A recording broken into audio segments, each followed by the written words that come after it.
السلام عليكم ورحمة الله وبركاته. هتكلم معاكم النهاردة من معرض نصر الخولي من أرض الواقع. بتكلم عن الطيور وجولة سريعة تانية في معرض نصر الخولي للطيور والأسماك الزينة والحيوانات المنزلية. بسم الله الرحمن الرحيم. النهاردة هنبدأ معانا جوز كناري همن، بسم الله ما شاء الله في منتهى الجمال، والذكر بيصفر كويس والنتاية معبية، وبسم الله ما شاء الله ما شاء الله ما شاء الله. جوز همن دول عاملين 1000 جنيه. في عندنا هنا جوز كناريا تاني همت مصبعات، بسم الله ما شاء الله في منتهى الجمال. جوز احجام وصفاره والوان جميله جميله، وانا بعشق اللون ده. بسم الله ما شاء الله، اللي يجي المعرض هيتشرف وهيتبسط باذن الله من الطيور الموجوده. في عندنا هنا مجموعه زبره الوان مختاره متميزه، احجام جميله، عصفور منجب زي الفل. ما زلنا مع معرض نصر الخولي للطيور والاسماك الزينه.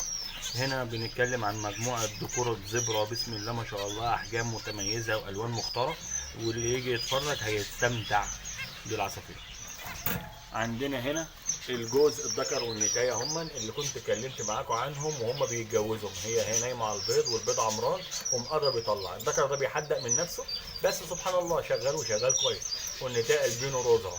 لو حد عنده ذكر مضمون البينو روز وعايز يجيبه، ممكن نشارك مع بعض ونفرخهم مع بعض واللي يطلع بالنص. هما بسم الله ما شاء الله بيضه اهيت ونايمه على البيض، بس هي خافت من الكاميرا بس دلوقتي. جوز بسم الله ما شاء الله. عندنا هنا مفاجاه طبعا معرض نصر الخولي. في هنا جولديان فينش، طائر جولديان فينش. طبعا ده طائر من الطيور النادره الجميله المحبوبه، وطبعا يعني معروف ان نصر الخولي بيحب الفينش، فطبعا لازم اجيب احسنهم الجولديان. وبسم الله ما شاء الله ذكر وانتايه شابه، المفروض انها بنتهم، بس انا عشان مش واثق قوي فانا بقول يعني ان هم ذكر وانتايه شابه. في هنا مجموعه ذكوره زبره بلاكات، ذكوره زبره بلاكات. الذكر ب50 جنيه بس، واللي يجي يتفرج هيستمتع بالحجم العصفور وبشغله بفضل الله. عندنا هنا بقى ذكر وانتايه كوكتيل فرنساوي، نتاية ايزابيل وذكر رمادي. جوز بسم الله ما شاء الله، احجام وصفاره وشغل بفضل الله وبضمان. جوز بسم الله ما شاء الله. عندنا هنا جوز جولدن فينش، الوان جميله جميله جميله، في معرض نصر الخولي، وشغالين دول بضمان بفضل الله. هنا بقى مجموعه زبره، ذكور عاديه على ذكوره شوش على ابيض بخد اسود، بسم الله ما شاء الله، احجام جميله وان شاء الله برضو اسعار جميله. وطبعا هنا لمحبي الفنش عندنا هنا جاوه، ذكر وانتايه بابنهم وذكر تاني فرداني اهو. ذكر وانتايه هم وابنهم تحت اهو، ابنهم اهو، وذكر فرداني جوه هناك اهو في الاخر. بسم الله ما شاء الله، مجموعه جاوه بسم الله ما شاء الله، ابيض كده حاجه تسر الناظرين، حاجه ما شاء الله، وشغالين بسم الله ما شاء الله.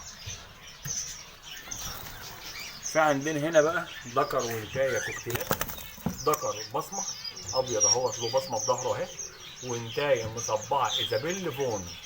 انا الجوز ده يعني لسه مجوزه لبعض، الذكر ده بتاع واحد صديقي جابهولي، والنتايه دي بيضه عندي هنا من غير ذكر، وانا جبت لها الذكر دوت ولسه حاططهم النهارده على بعض. بس جوز بسم الله ما شاء الله في منتهى الجمال، واللي يجي هيستمتع بيهم وبشغلهم بفضل الله، ويعني يعتبروا كده بضمان، لان النتايه بيضه عندي والذكر شغال عند واحد صاحبي. عندنا هنا جوز كناري بلاكات، ريد بلاك. جوز بسم الله ما شاء الله رسايل جبل بره. جوز بسم الله ما شاء الله كويسين، اعمار وصحه وصفاره، بس لسه الانجاب هم شبابات، اللي يجي برضو يستمتع بمنظرهم وبالالوان الجميله. في عندنا هنا طائر جميل حبوبه قوي، بحبه قوي الطائر ده، اسمه سيرفر بيل اهو. الطائر ابو ديل طويل ده اسمه سيرفر بيل، ودي انتايات زبره عواده وبلاكات، ويعني بسم الله ما شاء الله، يعني اللي يجي هيستمتع بشويه زبره عندي بالمعرض، في حاجه في منتهى الجمال. مجموعه زبره اهيت والسيرفر بيل. هنا بقى في مجموعه من الطيور النادره الفخمه اللي انا بحبها. هنا عندنا خضيري اهو، ده طائر الخضيري فوقهم، وعندنا طائر التفاحي، وعندنا البسبوس، وعندنا ويفر اللي هو النساج اهو، اللي الوانه جميله، ده اللي صدره برتقاني، ده عصفور اسمه النساج. ده بنا عش عندي هنا وبضع عندي هنا، بس مش دول يعني، كان عندي قبل كده. فهنا مجموعه اهي من الطيور النادره. عندنا ويفر اللي هو النساج، وبسبوس وخضيري وتفاحي. بسم الله ما شاء الله، عصافير في منتهى الجمال واحجام وصحه، وبسم الله ما شاء الله. العصفور واقف ازاي؟ بيصفر جميل جدا. ده كان زغلول عندي صغير هنا وقلش وطلعت الوانه اهي، وبسم الله ما شاء الله. والاسعار ان شاء الله هتعجبكم، نورونا بس هتستمتعوا. في عندنا هنا بقى ذكر كناري شاب. ده لو حد متابع معايا اللي كنت مصور جوز الكناري اللي عندي في البيت، الكناريا البيض اللي كان معاهم زغلول صغير في العش، بقى شاب اهوت جميل اهوت، واتعزل واتفطم، وعصفور بسم الله ما شاء الله. اللي ياخده هيتبسط بيه، وطبعا امه وابوه بيض، فهيستمتع ان في الدم الابيض، وهيطلع عصفور بسم الله ما شاء الله كويس، وهو حجمه جميل جميل اهو. برضه اللي يجي يستمتع بيه، وهيطلع ولد باذن الله. في هنا بقى معانا ذكرين هما، ذكر اجاط بدبله بره، وعندنا ذكر مصبع بسم الله ما شاء الله بشوشه، حجمه جميل جدا، وذكرين مجردين ما شاء الله. هنا بقى معانا مجموعه من الزبره بلاكات، بلاك بريست، بلاك شيك، وهاف بلاك، بسم الله ما شاء الله. كام عصفور في منتهى الجمال، برضو مجموعه ذكور جميله جميله جميله. اللي يجي المعرض هيستمتع بيهم وبالاسعار. وانا عامل عرض، اللي ياخد 5 جواز من اي صنف ياخد عليهم جوز هديه. هنا طبعا معانا الطائر حبوب، انا بدوب فيه يعني. الطائر ده قول اسمه بنجانيز او بنغالي. الطائر ده طائر خدوم حبوبه قوي، بيربي جميع العصافير اللي موجوده ضعيفه او صغيره. وفي طريقه جميله احنا بنعملها، لو انا عايز اشغل الطائر ده خدم، بجيب 3 ذكور احطهم مع بعض. طبعا هنقول احنا هنميز الذكر من النتايه ازاي. طريقه جميله جدا، بتعزل كل عصفور في قفص. العصفور الذكر لازم هيصفر، ولو ما صفرش بترده وتحطه تاني مع العصفور اللي ما كان معاه، هتلاقي لازم هيصفرهم ويرقصوا قدام بعض لو ذكوره. كده احنا لو عرفنا ان عندنا مثلا 3 ذكوره، احطهم مع بعض في قفص، واحط لهم عش كناري، واقوم حاطط لهم كميه كرينه، هيبني عش كبير قوي. ولما يبني اديلهم البيض الطائر اللي يعجبني في الوقت اللي يعجبني، وبفضل الله بيربوه ويفرخوه وبيزقوه كويس جدا، وبيطلع لك الطيور اللي هي الصعبه في التفريخ، زي الفاير فينش، زي السموكن، زي الكوردن بلو، زي البومه، زي الجولدن. برضو الجولدن ساعات ما بيخدمش مثلا او ما بيزقش كويس، بنضطر ان احنا نحط له الخدم، وهو ده موجود بمعرض نصر الخولي. عندنا هنا فون بشوش وفون قرع عاديين، وعندنا مصبع بشوش ومصبع عادي. وبرضو الاسعار جميله ان شاء الله، لما تنورونا هتستمتعوا بطائر البنجالي او البنجانيز. في عندنا هنا ذكر وانتايه شوش دبل شوشه كرك، جوز بسم الله ما شاء الله، احجامهم جميله، وجوز مستواهم حلو، ودمهم عالي. ذكر وانتايه كويسين وشغالين بفضل الله بضمان، ومستواهم جميل جميل جميل. الواد والبنت شبه بعض خالص اهما، انا اللي مجوزهم لبعض، بس جوز محترم بمعنى كلمه محترم. وبرضه اسعارهم جميله، لما تنورونا تستمتعوا بالاسعار وبالشغل باذن الله. هنا عندنا اهي نتايه كناريا، اللي عايز نتايه بتلم جاهزه معبيه مبلحه. طبعا مربي الكناريا عارف يعني ايه مبلحه، يعني جاهزه للتفريخ ومعبيه، وبسم الله ما شاء الله حجمها جميل، وعصفوره قمر اهي. اللي يجي المعرض هيستمتع بالنتايه، لو كان حد عايز نتايه جاهزه يكمل بها الموسم. فعندنا هنا مجموعه ذكور تفاحيات وهاف اورنج، ويعني بسم الله ما شاء الله عصفور جميل جميل جميل يعني. وانا دايما بيبقى عندي الزبره هنا متوفره بانواعها واحجامها والوانها. وعامل برضو ما زلت بتكلم عن موضوع العرض، انا عامل اللي ياخد 5 جواز ياخد جوز هديه. عندي جوز الزبره بيبدا من 80 جنيه وانت طالع لحد 400 جنيه. هنا بقى مجموعه امارات، نتايات امارات بسم الله ما شاء الله في منتهى الجمال.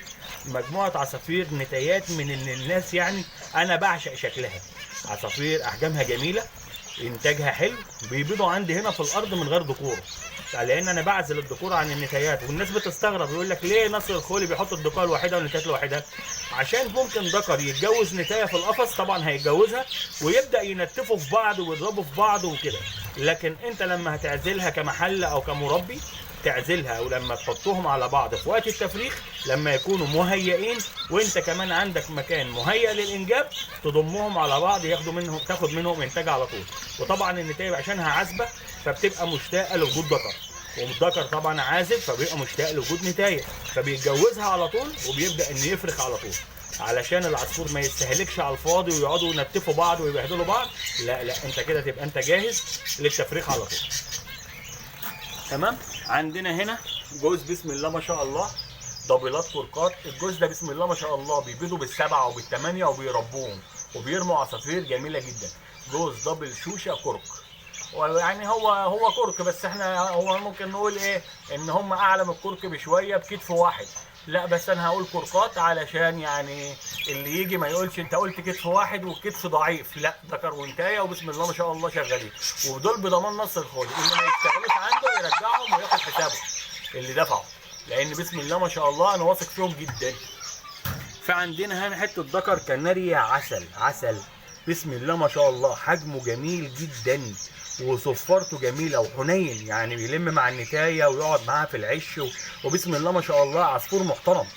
وانا بحب اللون ده لانه يعني اصل الكناريا في الشغل الطائر ده اللي اكتر طائر بيشتغل في الكناريا هو اللون ده بسم الله ما شاء الله، الزيتوني المحمر ده، وحجمه جميل وبشوشه وذكر ما شاء الله صوته جميل مغرد حلو وحنين، يعني مع النتايات مش غبي ويضرب ويشاكل، لا ذكر جميل. عندنا هنا مجموعه نتايات هاف اورنج وتفاحيات بسم الله ما شاء الله، مجموعه نتايات جميله. انا عندي النتايات بالكامل اللي في المعرض بيبيضوا على الارض من غير ذكوره، او بمعنى اصح عشان الذكوره لوحدها والنتايات لوحدها وسامعين اصواتهم فبينجبهم لوحدهم، تلاقي جايه كده اخده عش وبيضه. في ناس تقول لك الارض عندك في السلكات مش نظيفه ليه؟ لا، ده انا حاطط تحديق، فرشه التحديق بتاعه الحمام بفرشه لهم في الارض بيحدقوا منه عشان يفضل العصفور كده بالجمال ده وما يبقاش مثلا ايه مقصف ولا يحدقوا من بعض ولا كده. لا، العصفور بسم الله ما شاء الله اللي في الارض ده مش قاذورات، لا ده تحديق. عندنا هنا بقى بسم الله ما شاء الله ذكر وانتايه زبره مذبوح. الذكر والنتايه دول بيضوا عندي، للاسف واحد صديق ليا بيمد ايده يشوفها عامله ايه، هي بيضه اهي، عايز يشوف البيضه عمران ولا لا، فبيشد الجرار قام مكسر له البيض، وما كانش يقصد، بس يعني هو قدر الله ما شاء فعل، بس ما احبش حد يلعب في حاجه حد يعني. المهم ذكر وانتايه بسم الله ما شاء الله شغالين عندي هنا بضمان، اللي ياخدهم هيستمتع بيهم. بيقول لك المذبوح ما بيشتغلش، بالعكس ده بيشتغل وبيدي اعداد جميله جميله جميله وبيجيب بالسبعه وبالثمانيه. ما زلنا في معرض نصر الخولي للطيور والاسماك الزينه. معانا هنا ذكر كناريا مغرد جميل جدا وحنين بسم الله ما شاء الله. انا بحب الذكوره الكناريا الحنينه اللي ينام مع النتايه في العش ويساعد معاها في البنى وفي تربيه العيال، غير الذكر الشرس اللي يضرب كده ويبقى خلاص عايزه تبيض وخلاص ومالوش دعوه. لا، انا بحب الذكر اللي منجب اللي يساعد مع النتايه، اللي يفضل زوج وزوجه في القفص مع بعض ويتعاونوا في تربيه الاطفال، مش يتجوز وخلاص. لا، فالذكر ده كده بسم الله ما شاء الله. عندنا هنا برضو مجموعه زبره بسم الله ما شاء الله. بص يعني انا مش هقول لكم دول ايه، انت اتفرج على الطعامه والجمال وانت اللي قول، وتعالى استمتع واشتري من معرض نصر الخولي للطيور والاسماك الزينه. بسم الله ما شاء الله مجموعه ذكور في منتهى الجمال، صحه، انجاب، ريش مكوي، صوابع مظبوطه، واللي ما يعجبكش ما تاخدوش. هنا بقى معانا مفاجاه جميله، طائر الماينه. طائر الماينه ده طائر من الطيور المجرده اللي تقلد جميع الاصوات اللي حواليها، لو سمع صوت فراخ يقلد فراخ، سمع صوت موبايل يقلد موبايل، سمع اي طائر حواليه بيصفر زيه وبيقلده. وطبعا لما بيبقى متربيين صغيرين تاكيل يدوي على الايد بيبدا ان هو يطلع على ايدك وينونو ويهوهو ويقاقي ويعمل كل الاصوات، وبيعتبروه نوع من انواع البغبغانات. دول ذكر وانتايه بسم الله ما شاء الله شبابات تاكيل يدوي، كبروا على ايدينا وبسم الله ما شاء الله واقفين هاديين هم وبسم الله ما شاء الله. هو طبعا الماينه فيها عيب، الماينه بتاكل علف كتاكيت، فطبعا كانك مربي فراخ في البيت لان بتعمل ريحه كانك مربي فراخ، لكن هم بسم الله ما شاء الله يعني اللي ما بيهموش ما بيفرقش معاه. ودول ذكر وانتايه شبابات تأكيل يدوي، متربين على الايد وهاديين وبسم الله ما شاء الله كويسين، بادئين يبربنوا قريب، يعني هو لسه بقالهم يومين ثلاثه بادئين يبربنوا وبسم الله ما شاء الله. لما اشوفهم بيبربنوا او بيعملوا اصوات او حاجه هبقى اصورها لكم وانزلها لكم ان شاء الله. هنا بقى معانا بسم الله ما شاء الله نتاية حسون بيت سنتين. دي نتاية جميلة جميلة جميلة جاهزة للتفريخ. اللي عنده ذكر عايز ياخدها ماشي، اللي عنده ذكر وعايز يجيبه نفرخه بالنص ما عنديش مشكلة. النتاية جميلة جدا وتعتبر يعني مش عايز اقول مضمونة لان هي لسه ما اشتغلتش عندي، بس بسم الله ما شاء الله حجمها جميل وجاهزة وزحفة جدا، لو سمعت صوت ذكر بترقص وجاهزة للإنجاب.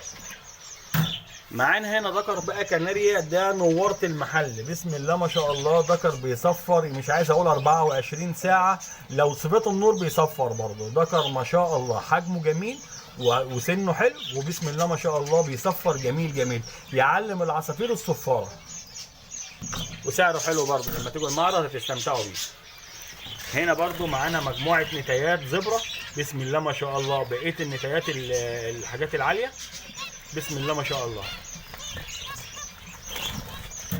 وهنا في مجموعة ذكور بسم الله ما شاء الله، بس البطارية ضعيفة فاضطر الكشاف اتفصل فمعلش بقى انا اسف. مجموعة الذكورة دي مش واضحة قوي بس عصفور بسم الله ما شاء الله ربنا يبارك، واللي يجي يتفرج بنفسه ويصور بنفسه. وما زال العرض قائم، اللي ياخد 5 جواز من معرض ناصر الخولي من الزبرة من اي نوع ياخد جوز عليهم هدية فوق العصافير.